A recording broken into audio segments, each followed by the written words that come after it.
नमस्कार दोस्तों मेरा नाम नरेंद्र विक्रम शाह है। दोस्तों आज हम बात कर रहे हैं दक्षिण दिशा के बारे में कि दक्षिण दिशा का वास्तुशास्त्र में क्या महत्व है और इस दिशा में क्या चीज़ रखनी चाहिए, क्या चीज़ नहीं रखनी चाहिए जिससे इसका वास्तुशास्त्र बिगड़े ना। तो दोस्तों यानी इसका वास्तु ना बिगड़े।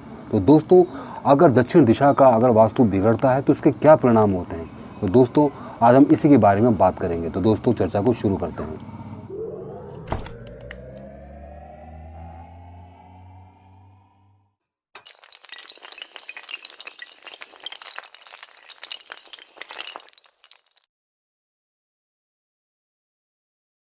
नमस्कार दोस्तों। तो दोस्तों चर्चा को शुरू करते हैं। दोस्तों आमतौर पर दक्षिण दिशा को हमेशा अशुभ दिशा को माना जाता है, इसको मृत्यु तुल्य माना जाता है क्योंकि इस दिशा का जो लोकपाल है वो यमराज जी है और जो इस दिशा के ग्रह हैं वो मंगल ग्रह हैं, जिसे मारा ग्रह माना जाता है।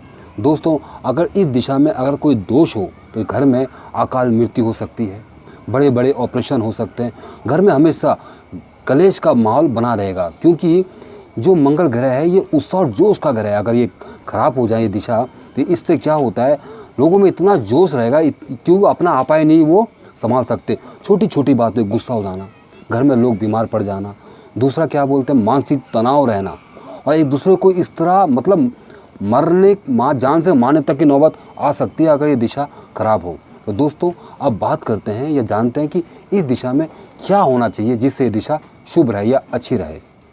दोस्तों सबसे पहला क्या करें, इस दिशा को हमेशा बंद रखें क्योंकि इस दिशा का जो लोकपाल है वो यमराज है। जितना दिशा बंद रहती है उतने हमारे घर में अशुभ परिणाम देखने को मिलते हैं।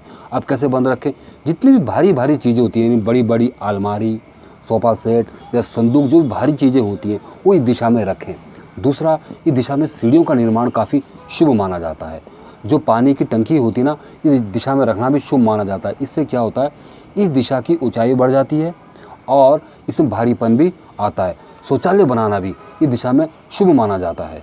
दोस्तों ये दिशा पृथ्वी तत्व होने के कारण स्थिरता भी प्रदान करते हैं, यानी कि बैलेंस। इस दिशा में सोने से शुभ परिणाम मिलते हैं। जितने भी ग्रस्त व्यक्ति होते हैं इस दिशा में उनको सोना चाहिए। दूसरा, जो जितने भी आध्यात्मिक होते हैं या बुजुर्ग लोग होते हैं उनको हमेशा पूर्व दिशा में सोना चाहिए। इससे क्या होता है, आध्यात्मिक जीवन अच्छा बना रहता है। दोस्तों इस घर के जो हेड होता है उसका शयन कक्ष भी इस दिशा में शुभ माना जाता है। दोस्तों अब बात करते हैं कि इस दिशा में क्या नहीं होना चाहिए। तो दोस्तों सबसे बड़ी बात है, इस दिशा को जितना भी आप बंद रखोगे उतना शुभ माना जाता है। कहा जाता है कि सुई बराबर भी छेद नहीं होना चाहिए, ठीक है, इसलिए इस दिशा को हमेशा बंद रखें। दूसरा है कि इस दिशा में कभी भी बालकोनी और आपकी खिड़कियां नहीं बनानी चाहिए क्योंकि ये दिशा नेगेटिव एनर्जी प्रदान करती है। इसलिए जितनी ये दिशा बंद रहेगी उतना शुभ माना जाता है। अगर गलती से ये बन भी गया हो तो इस दिशा में पर्दे लगा के रखें। दोस्तों इस दिशा में कोई भी जल का स्थान नहीं होना चाहिए। यहाँ पे जिससे अंडरग्राउंड कोई टैंक नहीं होना चाहिए, पानी की बोरिंग नहीं होना चाहिए, कोई तालाब नहीं होना चाहिए, स्विमिंग पूल नहीं होना चाहिए। इससे क्या होता है, इससे घर में गले क्लेश बढ़ते हैं। दूसरा, आदमी का मानसिक संतुलन खराब हो रहता है और हमेशा एक उतावलापन और बेचैनी बनी रहती है। दूसरा, इस दिशा में कभी भी कोई किचन ना बनाए, रसोई बिल्कुल भी ना बनाए, ना कोई पूजा का स्थान बनाए। तो इस दिशा की मुख करके कोई भी कार्य ना करें। ना कभी इस दिशा में मुख करके भोजन करना चाहिए, ना पढ़ाई करनी चाहिए, ये अशुभ माना जाता है। दोस्तों दक्षिण दिशा की दीवारों में कभी भी जीवित व्यक्तियों की तस्वीरें ना लगाएं। जो मृत लोग होते हैं, जो हमारे पितृ लोग होते हैं, उनकी तस्वीरें ही इस दिशा में लगाएं, ना कभी भूल से घड़ी लगाएं। ये भी अशुभ परिणाम देता है। दोस्तों ये तो आप जान ही गए हैं कि दिशा में क्या ना रखें। फिर मैं एक बार बता देता हूँ इसके दूषित परिणाम क्या होते हैं। शरीर में खून की कमी हो जाना, घर के अंदर कोई व्यक्ति ऐसा होगा जिसके खून की कमी होगी, सर में दर्द रह सकता है, फोड़े फुंसी हो सकते हैं, पाचन शक्ति खराब हो सकती है। इतना गुस्सा रहना कि घर के अंदर हमेशा कलेश रहना है, कलेश ही रहता रहेगा अगर दिशा में कोई दूषित हो। दूसरा होता है अकाल मृत्यु का भय बना रहता है और बड़े बड़े ऑपरेशनों का भी। तो दोस्तों इसलिए इस दिशा में ये चीज़ें बिल्कुल भी ना रखें। दोस्तों अब बात करते हैं इसके उपायों के बारे में। इसका पहला उपाय, सरल उपाय बता रहा हूँ मैं आपको, यह है कि इस दिशा में पंचमुखी हनुमान जी की फोटो ला के लगाएं और हनुमान चालीसा पढ़ें।